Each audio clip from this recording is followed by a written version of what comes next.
দেখুন তেল দিয়ে দিলাম, বেশি আমি অল্প তেলই দেবো। কাঁচা লঙ্কা টমেটো দেবো। মশলাটা ভাজা হয়ে গেছে, এখানে আমি চিংড়ি মাছটা দিয়ে দেবো। চিংড়ি মাছটা নাড়াচাড়া করে হয়ে গেছে, আমি এখানে বাঁধাকপিটা দিয়ে দেবো।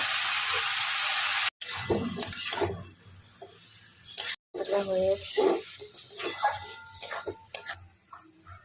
আর দিয়ে দেবো ধনে পাতা। দেখুন আমার বাঁধাকপিটা হয়ে গেছে। দেখুন তেল দিয়ে দিলাম, বেশি আমি অল্প তেলই দেবো।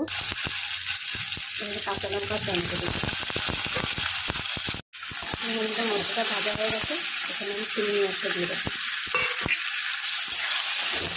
চিংড়ি মাছটা নাড়াচাড়া করে হয়ে গেছে, আমি এখানে বাঁধাকপিটা দিয়ে দেবো। হয়ে এসছে, আর দিয়ে দেবো ধনে পাতা।